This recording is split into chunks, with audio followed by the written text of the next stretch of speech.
Okay. Thanks everybody for joining. I'll get the presentation back up. And we're going to do the last of the 4-part sessions we've been doing this month on the history of Grace Baptist Church as we're celebrating it in our 150th anniversary here. So I'm going to get us started, and I'll say it's a passage that actually Conwell said in his story about Hattie Mae, but I think it makes sense for us to repeat it today. So if you'll join me in prayer. Dear Lord, thank you for bringing us here together on this cold, crisp, sunny Sunday morning, and we pray for peace. We pray for comfort and safety for the people of Ukraine. Please pray for our global leaders. Dear Lord, as Conwell said in his story about Hattie Mae, our people have had faith in you, and they went ahead and they trusted you, and you followed us all the way. You have kept us and protected us through every step with great care. And the future is just as safe, certainly, as is the past. Amen. Okay. So the 4 chapters we're going to cover today are the move to Bluebell, our mission. We're getting close to the current history, and that's a little bit harder than talking about the stuff at our very beginning. But we're going to talk about the move to Bluebell, our missions and ministries. I have a chapter called From the Pulpit, where I pull excerpts from various sermons from former pastors, current pastors, and some famous people who stood behind our pulpit.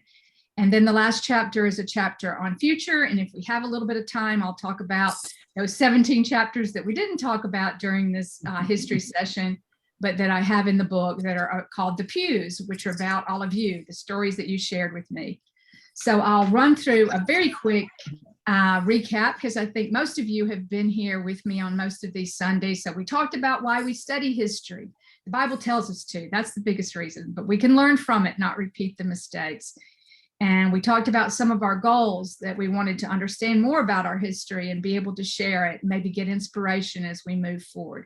I talked to you a little bit about the book and where I got my, where I felt I got my call from God to do this project. So I talked about how I've set up the book and the chapters that I was going to cover in the Sunday school session. And these are the 18 chapters that we've covered. And we're down to the last 4 today. And the chapters that, like I said, I haven't had much time to talk about is all the stories that you guys have shared for me. And truly, Pastor Dave wanted the book, a copy of the rough draft of the book as he was preparing for his sermon a couple weeks ago. And he said the parts he liked the best were your stories. So I do think that those are something very special that we've captured. The point or the takeaway of my book, I hope that people get, is that God is speaking to us. God's reaching out if we'll only listen. And he has great plans for us if we'll only listen and follow and trust in him. I talked about the beginning of the book, and most of you have heard this, so I won't go into a lot of details here. We talked about where we started in 1872 in that tent, and how we grew and how we built our next church and how we struggled. We struggled today, but we struggled then too. And we haven't talked about that a lot in all these chapters, but certainly there were great times of great struggles, and people had fairs and sold jam and did various things to keep the church and keep the university as we started it. And we started it in this building. That's where we were when we started Temple University, and the hospitals and everything. We haven't even moved into the big building yet, when all of that was it all was hitting the wall at the same time. We had a lot going on, but we did build that famous landmark historical building in the city. And think about, as we're moving in today, how hard it must have been for the congregation to decide to leave after 103 years being in that building, in such a magnificent building. How hard it must have been to come to that decision. That they could no longer afford it, that they could no longer maintain it. So that must have been a really huge decision. And then again, as we moved into, and I talk about in the move to Bluebell, I might ask you to mute unless you want to ask a question, because that way it'll be a little bit easier for everybody else to hear. So anyway, so we'll talk about in the chapter, I won't go into it a lot with you because all of you are familiar with the building, but in the chapter, the move to Bluebell, I do talk about the design of the building and kind of explain it to people, because not everybody is going to have walked into the building and know about it. And then we talk about the pastors, and we have had 14. 11 of them are pictured here. 2 of them we don't have pictures of, unfortunately, but those are our 14 pastors. Longest serving being Conwell with 43 years, the second being Dr. Fred Lewis with 21 years. And then we had 3 pastors with 12 years, Poling, Vroom, and Pastor Hawthorne. We spent some time on Russell Conwell. He's a very interesting figure, was a lot of different things, from a Union soldier to a famous speaker, world traveler. He was a lawyer, a newspaper editor, and finally got the call to ministry and served first at one other church besides us. He was at a church in Lexington, Massachusetts, and then we called him here. And then that was our second week. We talked about Hattie Mae and her story of the 57 cents and how Conwell used that beautiful story as a fundraising, motivational story to help others in the congregation give some more until we were able to have the funds to build that great building. We talked about the story of Johnny Ring that we've talked about over the years so much. We covered Temple University and how everyone in every history book everywhere speaks of the founder of Temple University being Russell Conwell. And that's just not quite true. The founder of Temple University is not a founder. It's founders of Temple University is Grace Baptist Church and Russell Conwell, because one, I don't think, could have done it without the other. So I think it's very important that we stand up behind that rich history, that our church helped that university get started and stay alive for the first several years, or it never would have been able to continue and become the great university it is today. Oops, I skipped a little too far. We talked about the story of Acres and Diamonds and how it's sometimes criticized for being a wealth creation story, but we should look at it differently, that it's about looking around and meeting needs and looking right in your own backyard for solutions to things that you can possibly make money at, but possibly just be a better human by serving a need. But certainly there, in Conwell's view, is that money isn't necessarily evil. It's the love of money or the obsession with money. But it was a great story that he told over 6,000 times and earned a lot of money that he didn't keep for himself. He died with not much at all. And all that he earned went to help keep Temple University and the church. But most of it went to Temple University and specific students and their education. We talked about how the church started 3 hospitals. One was part of the other one, but Samaritan Hospital, Great Heart Hospital, and Garretson Hospitals were all started by the congregation to meet different needs in the city of Philadelphia, and also an orphanage. And those hospitals still exist as part of the Temple University health system today. We talked about, last week we covered the 4 chapters we covered. We talked a lot about the 4 chaplains. And if any of you are following me on Facebook or Instagram, I've been posting all this month different tidbits from the stories of the 4 chaplains. I'll be doing that throughout the year on different topics that we've covered, spreading the news and about our history just to increase awareness. Okay, and we talked about Temple Camp and how meaningful that was. And we're going to have a camp celebration as part of our celebration in May, because it really was meaningful, so meaningful to so many members of our church. When I speak to former members that were able to participate in the camp, they have so many wonderful experiences. And I think it was as impactful as their time almost at Grace Baptist Church, or Baptist Temple as it was called then, were their experiences at camp. So it was an important part in their time. And we talked about the role women have played at Grace Baptist, maybe even before, lots before other churches were allowing women to be in leadership roles. So we're going to move ahead. A lot of pictures about the 4 chaplains we talked about. Shared pictures of the camp, some of the stories of the women and Conwell's former wives. We talked about the importance of our music ministry and how that's been a big emphasis in our church.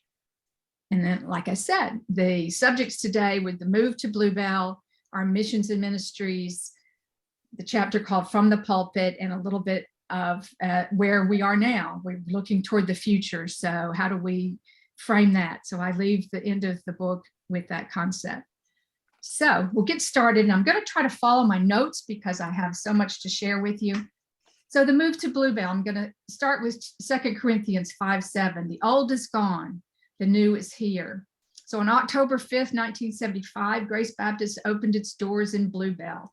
It had 103 years in the city of Philadelphia, Broad and Berks, and now it had opened in 75. 64 members came, and 10 of them are still with us. So that is fabulous. There were lots of factors. Like I said earlier this morning, it was probably a very big and difficult decision when the congregation faced when the membership had dwindled so much that they weren't even meeting in the large hall of the church. They were meeting down in the chapel of the Four Chaplains. Plus it had air conditioning, which was a plus. But that was a more intimate place for them to meet, seeing how the congregation had gotten so small. But they'd come to this, point in the congregation's life. What are we going to do? The building is aging. Our congregation has dwindled. We can't afford it. There's a lot of leaks and maintenance that needs to be done. Probably hundreds of thousands of dollars at that point needed to be done. So from what our records showed, PBA was called in and different things were done. They helped us with the survey and different things were considered, whether we just close the church, whether we sell the property to the university, whether we maybe move in with another and merge with another congregation, or maybe relocate. So they took 5 years from what the last history says, that we took 5 years to discuss, research, pray, and plan the move, but finally it was decided. So we bought a 5-acre piece of land from the Bud Company out here in Bluebell, because most of the membership was driving in from the city at that point. A lot of people had moved out from the city. Very few people still that went to the church lived there in the city. So everybody lived out in the suburbs anyway. So they found a place out in the suburbs.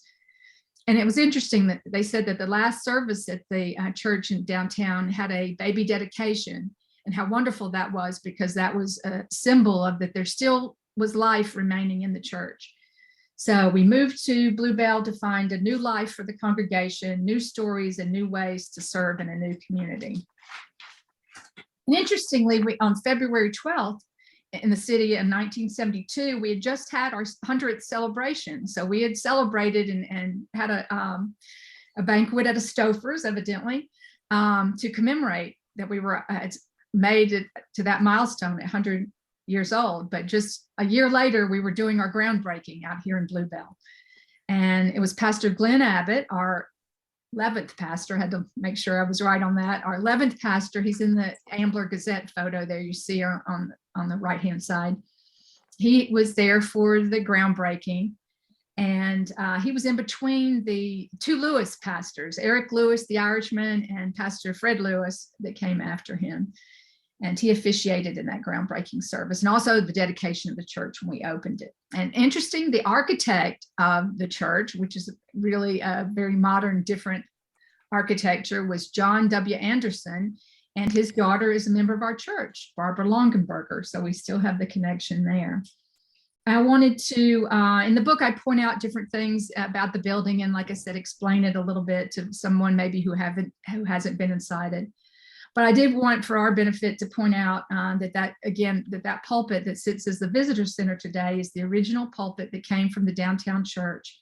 And I didn't know this, and I thought it was fascinating. Conwell had a heart of an olive wood tree built into that pulpit, and that heart of olive wood came from an olive tree in the Garden of Gethsemane. So I thought that was pretty interesting and special. And we're reminded of not just Conwell, but of the many different people and the Temple University presentations and graduations and the various things that happened behind that pulpit. And then I point out, and I think it's good for us to be reminded of special things in the church. I point out in the book that stained glass piece there on the glass wall before you go into the congregation, that stained glass piece was made from salvaged stained glass from the church downtown. And it was made in honor of Nick Flower, a member of our church who died tragically at 14. He's the son of Gary and Joanne Flower, members today, but that's a beautiful piece. And then I talk about that wood multicolored panel we have there in the tall part of the church where we worship in it, where the cross is, and how we appreciate that varied look of the wood, because to us it symbolizes the variety of our people, from ages, from cultures, races, political orientations, and even sometimes a little bit on theology. But and then it talks in the book, and I repeat some that was in the original dedication of the building. The architect describes how he designed the building for it to be modular, so we could redesign a worship area if we wanted to, or have different functions the way we do today in the narthex. That was our fellowship hall, so to speak. But then I want to spend today a few minutes. I spend the last part of the chapter talking about what I think is one of the most beautiful aspects of our current church today, and that's the stained glass. And the stained glass was designed by Willett Studios in close collaboration, evidently, with the architect, but the colors of the warm palette, and they were designed so that at the time of worship, that the sun, if it's a sunny day, would bring in the light from those stained glass. And it's really beautiful. Since I sit in the choir, I get to see these on a Sunday morning. It is really beautiful how the light comes in on the seats and on the congregation. But there's really a story behind them, and I didn't know this because it's not real easy to the eye to make out what these images represent. But as you can tell from that picture in the center, they're kind of set in segments of 4 panels each. And so the first panel starts right up near the front of the church, near the cross. And like I said, it's a 4-part story that to me not just represents the story of Christianity, but also kind of us in some ways. So the first panel talks about prophecy and incarnation. And the first one's the picture of an ark, representing, of course, the story of Noah and God's covenant with Noah. And I think about all the stories in our Sunday school classes that have been told about Noah and the ark. The second panel has tongs of coal, about the story when God touched Isaiah's lips with the tongs of coal so that his unclean lips might be clean, and then they could speak the prophecy of God's glory and the coming of Christ. The third one is of the nativity and has a star in the manger. And the fourth one in that first panel has a dove and water, and it's representing Christ's baptism. And I think about all the baptisms in our church. Not only I remember my son's baptism, but more recent ones with the Dobrovolak girls and Ellie. And anyway, it's a beautiful thing to think about. The second panel represents the ministry on earth. So it has a fish and a net, and reminds us, as Jesus told his disciples, that we're to follow him, leave everything and follow him. The second one represents Cairo, which is the Sermon on the Mount. The third one has the 5 loaves and 2 fish, which reminds us that a lot can be done from a little. Sometimes we're a little congregation and we wonder, what can we do? There's still much that can be done from a little. And that's what the story of the 5 loaves and the 2 fish reminds us. The fourth one in that panel is the serpent and the staff. And that reminds us of the healing miracles of Christ. And it also reminds us of the medical symbol of the caduceus. And it also made me think about the part of our history where we helped start hospitals in the Temple, that is now part of Temple University Health System, and that we still try to serve parts of our congregation that are healing and sick. And so I think that's important to think about. The third panel talks about the passion and the resurrection. And that would be the one kind of in the boardroom there that I think I've looked at probably the most in sitting there in Sunday school classes. The first panel, it has palm leaves and represents Jesus' entry into Jerusalem. The second one has wheat and grapes representing the Last Supper and communal elements. The third one has a cross representing the crucifixion. And the fourth one has an empty tomb and a sun representing, of course, Christ's resurrection. And the fourth set, we can't really see very much because they're there in the offices and back in Pastor David and Casey's area. But the 4 there are representing the church's work through the ages. So the first one has a clasped hands representing brotherhood. And the second one has a ship with a cross on its mast representing that we're supposed to carry the gospel throughout the lands. And it makes me think of the global nature of our congregation. It also makes me think a little bit about the ship, the Dorchester. But anyway, the last 2 represent, and I remember seeing those behind Pastor David. Sometimes in Bible study, you see the 2 windows with the Alpha and the Omega representing that God is omnipotent through the beginning all the way to eternity. So do we have any questions about the move to Bluebell, or anybody probably there are people here on the class today that were there when we moved to Bluebell. So anybody want to add anything?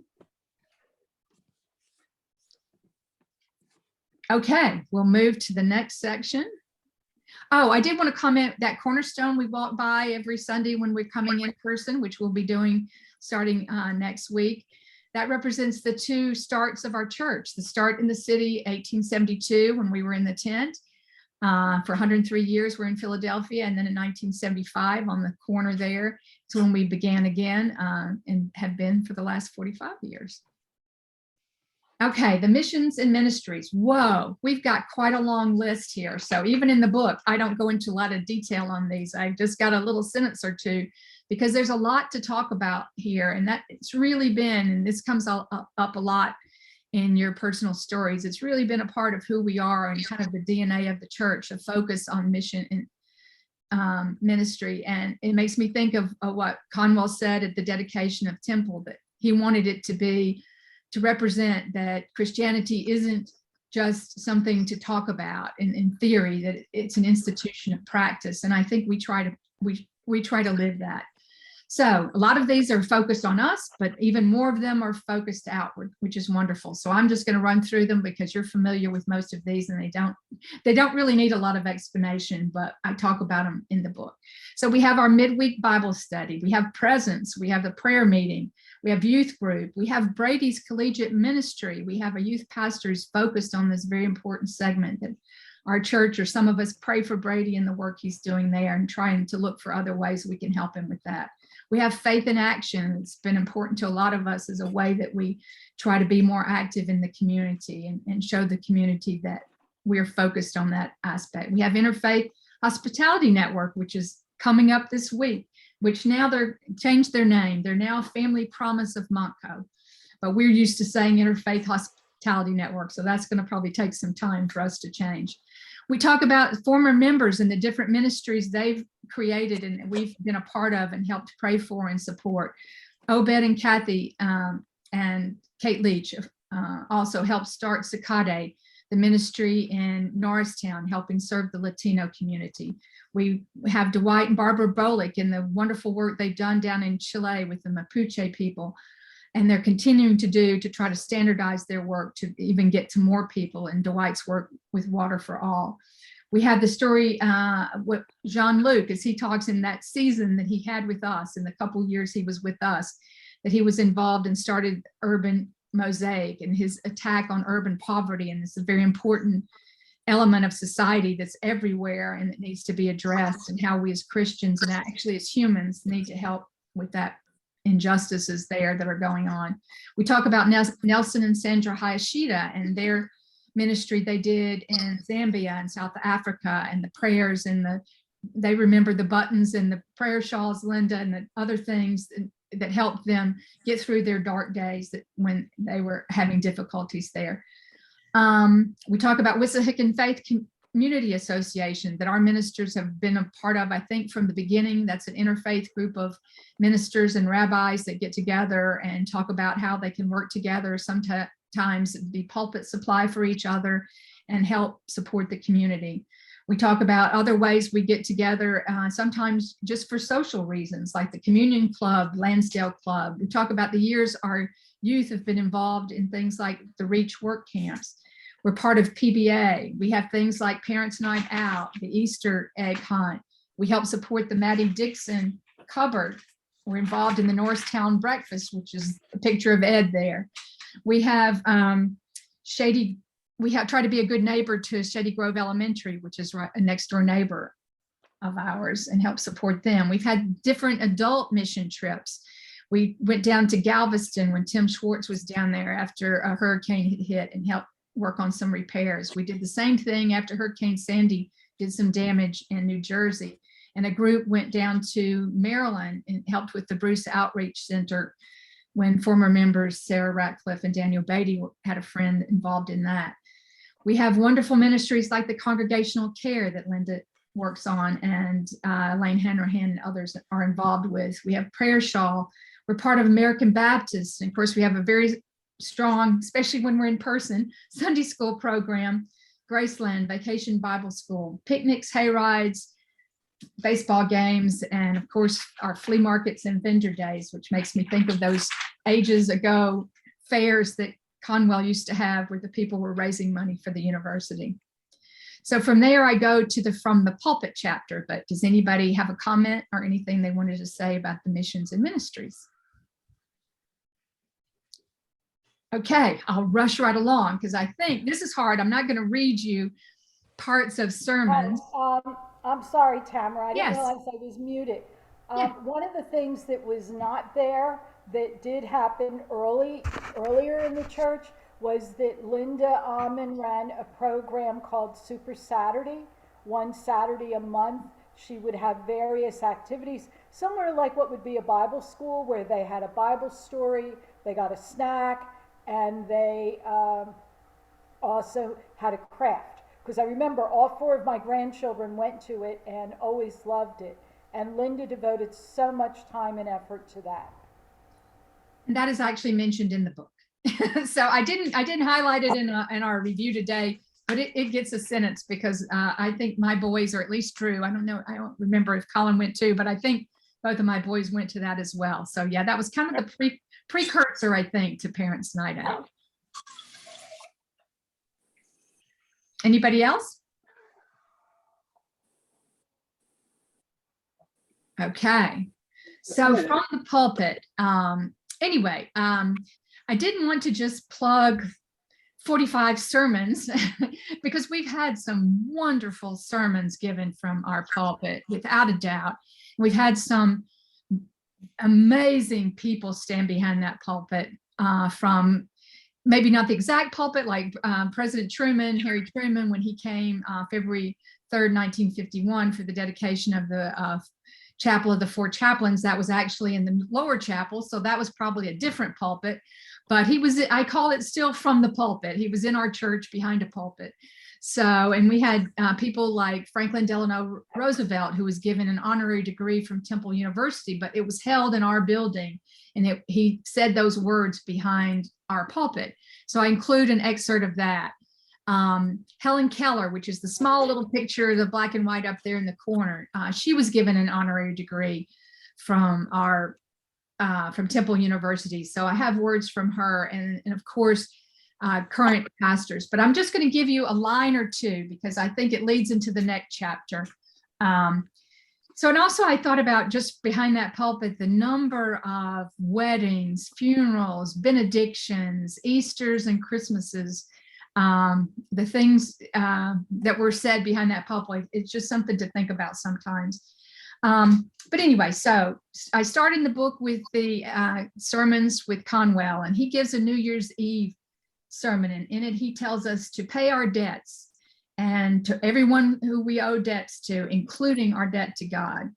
I include an excerpt from Helen Keller when she got her honorary degree, and she was so pleased that not only had we recognized her, and I say we as Temple University because it was something that we founded. So she was given her honorary degree on February 16th, 1931. And she was so happy that we also honored Anne Sullivan, because whoever had given them an honorary degree previously didn't recognize Anne Sullivan. So she was really happy that Temple University also recognized Anne Sullivan, her teacher. When Franklin Delano Roosevelt also received an honorary degree on February 22nd, 1936, he spoke about when he heard Conwell speak and give the Acres of Diamond sermon when he was in college. And I thought that was interesting. And he talked about how Temple University was founded to meet the needs of people who might not otherwise be able to go to college. Our seventh pastor, Dan Poling, he gave a very poetic, it was really almost poetry sermon, and I include an excerpt of it in the book. It was called Time Enough. And he talks about how there's a place, a paradise valley just over the hill, just over the rim, where there is time enough to romp with children, to hear the dreams of daughters, the hopes of sons. I got to turn the page. To remember the fields of memory, to know our friends, to talk with Christ, time enough to do, to dare, to live, and to love. I like that. Sometimes I need to be reminded of that. On February 3rd, 1951, like I said, President Truman came at the dedication of the Four Chaplains. And he said, we're commemorating a great act of faith in God. And he says, if we remember our faith in God and live by it as our forefathers did, then we need to have no fear of the future. I like that. And on August 4th, 1965, Reverend Martin Luther King spoke, and he tells us that we aren't going to solve injustices by prayer alone. We have to act. And then Lloyd's dad, our 8th pastor, in his sermon called In Step with Jesus, he charges us to get up and go for Christ. He says to walk with him. We need to walk with him, to live for him, and to love as he loves. On February 16th, 2013, our 13th pastor, Pastor George Hawthorne, in his sermon, Where Do We Go From Here? He takes apart the word preach, and he gives a really powerful sermon as he takes apart that word. And he gives us a message that we need to join together in ministry and use whatever gifts God has given us to commit them to serve one another, the community, and the world. And we have to do it with enthusiasm. And then on July 12th, 2020, not so long ago, our 2-time interim pastor, Reverend Crane, it was like 4 months into the pandemic, so I remember this day. He prepares us for this transition ahead of us, this post-pandemic, post-Black Lives Matter, the reopening after COVID with the new pastor. And he tells us, and he reminds us, our job is to follow, to trust God, and allow our lives to be a blessing to others. That same year, August of 2020, Pastor Lewis, in a sermon called Is the Church Really the Body of the Christ? He reminds us that we are all part of the body of Christ and that God has plans for a community of faith like us. And then in our New Year's Eve sermon on January 3rd, 2021, our youth pastor, Brady Renix, in a sermon called Turn the Page, reminds us that there's always time to start anew, that we can fan into flame the Holy Spirit within us. And then last June, our pastor, David Brannicky, in a sermon called Let Love Flow, he reminded us of the ways that we can let God's love flow. Okay, any questions about that chapter or comments? And I keep my eye on the time because I don't want to forget to do the video. So the last part of that I cover in the book is talking about the future. I don't know about you, but I used to get really nervous in that part of my evaluations for work when they would say, what is your 5-year plan? It's like, I was always like a deer in the headlight. It's always to me a little bit nervous thinking about how do you plan for the future? But I think we have a unique opportunity as we're here at this 150th milestone to envision the future and think a little bigger maybe about what we could possibly do. So I'm reminded of Matthew 6:33. Seek ye first the kingdom and his righteousness, and all these things will be given to you. So what can we do by following Christ's teaching to make a difference, to bring his kingdom to earth? I don't have those answers, but it's just a point. This chapter is about having us think about that, and maybe people who read this to try to think about that. What can we do as followers of Christ to make a difference? Isaiah 54 says, he awakens me morning by morning. He awakens my ear to listen as disciples. We think about our mission statement. Grace Baptist Church is a Christ-centered community sharing God's love with the world. It's hard to think about, though, what can we do? What are the steps we need to take? Because that means we have to do something, and life is busy. We're all over busy. It's overwhelming. Each and every one I spoke to almost in personal interviews, it's difficult to schedule time with people. It's difficult for them to make the time. Life is tough. Anyway, and guess what? We're living in a post-Christian culture. Just the fact that we're going to church is kind of special, right? but we're expected to do more than that. Christ expects us to come to church. We're given direction in the Bible, which is we're a Bible believing church. Hebrews 10, I'm not going to read all these verses, but Hebrews 10, 24 through 25, Matthew 18, 20, Colossians 3, 16. We know, you can look those up, but we know we're directed to be a community of faith. And whenever two or more of you gathered, here I am amongst you. So we know that. We need to bring others into the fold. We've experienced God's blessing and God's grace, and we're to share it, and we're to bring others in so that they can have it too. In the book I wish I could give everyone's perspective on the book, but this is already a really long book. So I've brought in two people.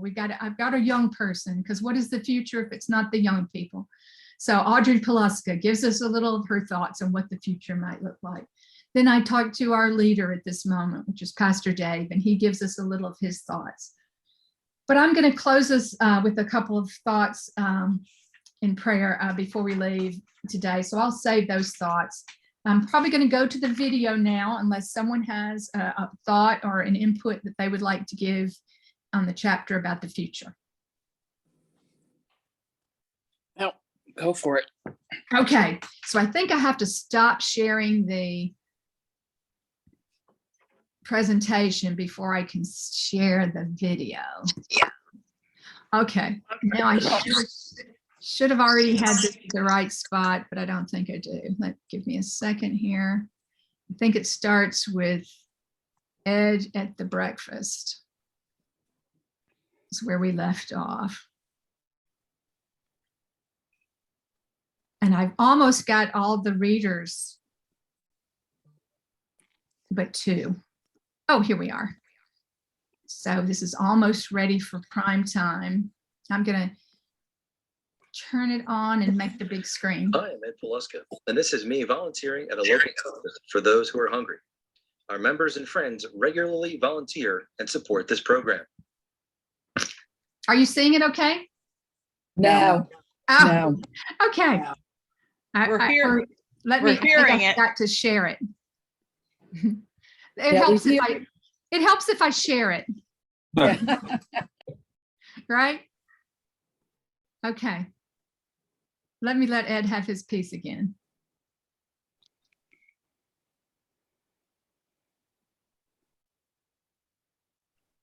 Can you see it now? No. You're still not seeing it? No. We see it. Yeah, we see see. it. Okay. Hi, I'm Ed Pulaska, and this is me volunteering at a local breakfast for those who are I gotta hungry. make it big screen. Our members Hang and on. friends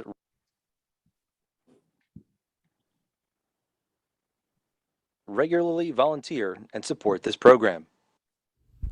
I'm Luke Sharp. Grace Baptist has been one of the churches that provide homeless families shelter for more than 30 years. This is part of Interfaith Housing Alliance, which provides food, transportation, and lodging at area churches for people experiencing homelessness. Hi, I am Oneida Ortiz, and this is the small group we call Presence that meets on Tuesday nights. When COVID started, we began meeting virtually. We met for Bible studies, friendships, and prayer. We call it Presence because we feel God's presence when we're together. I am Carolyn Paulin, and this is our midweek Bible study that meets on Wednesday mornings at 11 a.m. Studying the Bible allows an opportunity to better understand our faith. We also get to know one another better and share concerns in prayer. There's also a Thursday evening prayer meeting that started during COVID that meets virtually. I am Brady Renix, and I'm the youth and young adults pastor, and we have a great time at the church. For youth group, we have pool parties, we go to amusement parks, we do bowling and go-karts and lunch out. So much fun. We laugh, we play, and most important, we learn how to build our relationship with Jesus Christ. I'm Sophia Dobrovolek. We also have groups that get together to exercise or socialize and have fun.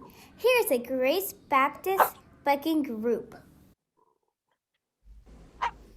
Hi, I'm Jill Ray.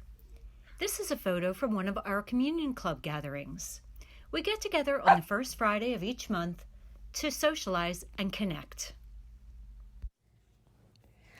Hi, my name is Casey Brooks, and I'm the Director of Children and Family Ministries. Here are some pictures of our children performing a Christmas skit at our yearly church Christmas dinner. We have church bonfires, baseball outings, vacation Bible school, Easter egg hunts, trunk or treats, and a variety of activities throughout the year for our children and families at Grace. I am Irene Phillips, and this is me on Zoom. When the COVID-19 pandemic shut down our church in March 2020, we quickly transitioned to live Zoom worship services. Okay. I am Savannah Reddix, and here my sisters and I are singing to one of the Zoom services during the pandemic. I am Wendell Brannicky, and this is a photo from my dad, Pastor David Brannicky's installation service in 2021. Hi, I'm Andrea Rogers. At Pastor Brannicky's installation service, 2 former Grace Baptist pastors joined us. On the far left is 2-time interim pastor Reverend Stephen Crane, and second from the right is Reverend Fred Lewis, our 12th pastor, who served at Grace Baptist for 22 years. I am Madison Dover-Bullock, and this is a photo of my baptism at Grace Baptist Church in 2021. I am Henry. This photo with members dressed in Eagles jerseys was taken after the 2018 championships. I am Reverend David Brannicky. The exciting thing is that the church can write its future. Okay. We get to be co-authors with God of the future. If we embrace its opportunities and responsibilities and walk by faith and trust in God. I am Audrey Pulaska. As it celebrates its 150th birthday, Grace Baptist Church has the chance to begin a new chapter. To move towards a better future, we are thinking about what we can do by following the teachings of Jesus Christ to make a difference in the lives of others. How can we be peacemakers and bring his kingdom to earth? I am Isaiah Mark. As we dream of a future for our church, will members 150 years from now read about our thoughts and marvel at our ambitious vision and question why we didn't dream bigger? I am Frankie. Our mission, at its core, is to offer people paths to a growing relationship with Jesus Christ. Hi, I'm Scott Brooks. We can adapt and focus and build a bright future for ourselves and others at Grace Baptist of Bluebell. As in Christ, we must take steps. We walk in faith. I am Ellie Pulaska. Romans 8:38 says, "For I am persuaded that neither death, nor life, nor angels, nor principalities, nor power, nor things present, nor things to come, nor height, nor depth, nor any creature shall be able to separate us from the love of God." I am Kelly Gallagher. At our 100th anniversary, Grace Baptist lifted up the following prayer. It still speaks to us today. Our Father in heaven, accept our prayer of thanksgiving for having brought us safely to this point in time. I am Margaret Montgomery. The prayer continued. Our finite minds may not envision all of thy master plan, but we do know that we can't fail in our allotted task if we keep before us the words of Jesus to his disciples, "Follow me." I am Trish Simpson. As we step forward, we remember Conwell's motto, "Do the next thing." I am Delaney Mark. As we step forward, we remember that Martin Luther King Jr. said behind our pulpit, "Take action. We cannot rely on prayer alone. We must be Christ's hands and feet." I am Hannah Dover-Volk. As Pastor Steve Crane said in his farewell sermon, Grace Baptist is beginning a new journey to allow God to use our lives to be a blessing and follow God. I'm Lila Homa. Help us to be your people. Help us to be people of faith. John 4:7 says, "Let us love one another, for love comes from God." I am Tamra Phillips. Grace Baptist is strengthened by our history, and looks with joy to the future. Psalms 47:1 says, "Clap your hands, all you nations. Shout to God with cries of joy." I am Jack Sharp. This is our church building in Bluebell, Pennsylvania. This is our story, and we are Grace Baptist Church. We hope our stories of love will help you see God's love in your own life. Psalms 115, verse 1. Not to us, Lord, not to us, but to your name be the glory, because of your love and faithfulness. I am Harry Jenkins III, and 6 generations of my family have attended Grace Baptist Church. The legacy of love, learning, healing, and service began 150 years ago, and we faithfully and humbly carry on in Bluebell, Pennsylvania.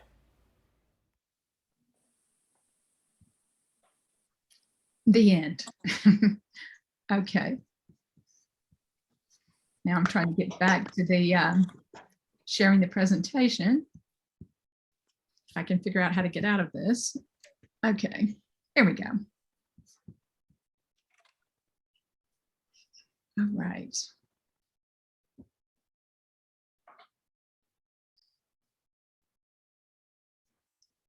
We covered the future. We saw the video. And I said if we had a few minutes left, I would talk a little bit about the 17 chapters that we didn't talk about. So as I mentioned early on in our first session, as I was telling you about, as I got started in the research of the book, I got fascinated. It was so fun. That was really a fun part, is digging into the biographies of Conwell and the other previous histories that were done. And you definitely wondered and puzzled and scratched your head and searched on the internet for the names of these people and looked at ancestry.com and found out what you could. But it would really have been even more interesting to know more about them and specific things as it happened along the way, more about the people. And so I got the idea that I wanted to include the oral history as part of this history collection. So I went about asking you, putting notes in the bulletin, and Joan put it on the Baptist Temple Families page. So we have a variety of people. I look now and sometimes I'm like, oh, I didn't get this person, or I was supposed to get so-and-so's mom and I never got to them. And there's so many people that aren't in it, but we do have 112 people that are interviewed, and their stories are in here. And they're mostly current members, but definitely a good number of former members, and some that were regular attendees and didn't join. So we have a variety of, and former members, the people that did go to our church but are no longer members, of course. But those stories were very interesting and certainly took me on a journey as I got to know all of you a little bit better and hear different people's experiences, especially not having ever attended the church in the city. I have heard so many stories. I feel like I can see the building. I feel like I have been at the camp. You definitely took me along in your stories with you. And so what I had everybody do, those of you, most of you on the call, I think were interviewed, or many of you were. I have with each of the interviews, I ask you for a favorite Bible verse. So that's interesting too, to see about the variety of different Bible verses people pick as their favorite, or some for different reasons, that this is one that their mother always spoke about because there's very little said about Jesus' childhood. Somebody, that was their favorite verse, or somebody had a verse because this is what their parents had always said to them. So different reasons people had for picking theirs. And it's interesting to see the different themes, that we had a good number of people come from a specific congregation that was having issues and problems. And so we got an influx from that particular congregation. We had a few come as their churches went away and were no longer around or were dwindling. Or for some of us just found the church by various means. Some of us sat in the parking lot and prayed before we came in, which was interesting too. So different wars and different things. We have a person who was sponsored by the church. His family was sponsored. His father was in the Dutch resistance. So his story was certainly interesting. And some of you that came from the church downtown know this family and are familiar with them and saw them grow up alongside you. So it was interesting to hear his story. Unfortunately, his brother died of COVID during all of this going on. And I tried to interview the one that died, Marinus, is that how you say his name? Anyway, I tried to get a hold of his son, but we missed each other. So I never got his story, but I do have Dutch's story, who recently had a bout of COVID himself, but he luckily got through it. He lives down in Texas now. So his story's in there, and he became a Vietnam vet. So, I mean, these stories took me on a lot of different journeys. And this was during COVID, in a time when most of us were locked behind our doors in our houses. And I felt like I got to go a number of different places across the country, listening to your stories and hearing your background with faith and where your life has taken you, and how you got to Grace Baptist. So, and we have the different ministers. I've got some of the stories that have been ordained at our church. The stories are in there from Chris Lister, Jeff Snyder, and Abby Huff. Many of you remember them from being ordained in our church. And we've had love stories in our church. We've got Don and Betty Helpa, and Ed and Kristen Poluska met at Grace Baptist and were married there. So those are very interesting. But anyway, anybody have any questions about the section called the pews, or about the video? That was also a fun project to get to do and have so many people participate. I didn't expect it to be so long, but that's kind of how it turned out. Any questions?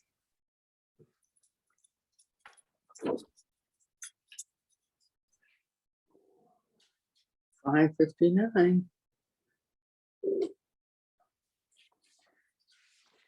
Okay, if I don't have any questions, I was going to close, and some of you heard these words in the video, but I think it's a great prayer for us to close with today as we wrap up our 4 weeks of looking at our history. So if you'll pray with me, please. Dear Lord, dear Heavenly Father, as Pastor Steve said in his farewell speech to us, our farewell sermon, as he was helping us with the transition, he said, help us to add our names to the heroes of faith, so that one day it might be said that Grace Baptist Church had faith by following you. And at our 100th anniversary, this prayer was said, and we pray it today. Our Father in heaven, accept our prayer of thanksgiving for having brought us safely to this point in time. Our finite minds may not envision all of your master plan, but we do know that we cannot fail in our allotted task if we keep before us the words of Jesus to his disciples, follow me. Amen. Amen. Okay, I'll give you a few minutes before we join again at 10:45, unless anybody else has any comments or questions, because I have a few minutes here. Just one time. This has been thank you so much. You're welcome. Thank you. Thank you. Thank you, Tamara. Thank you. What a wonderful job. Thank you, Tamara. So interesting. Thank you. We'll see you in a few minutes then. Thank you, Tamara. Okay, very good. Okay. Kathy Gallagher. Is this the same Zoom for church? No. Yeah. No. No, it's a different one. Do you need it? I probably have it in my email. Okay. Yeah, so go out of this one and come back in. Yeah, yeah. Oh, that was so interesting. I missed a couple. So are they? They're on the website. I haven't, this one obviously, let me stop the share, stop the recording. Okay, I can never find that. I have to stop sharing, that's what it is. Okay. Sharing is caring.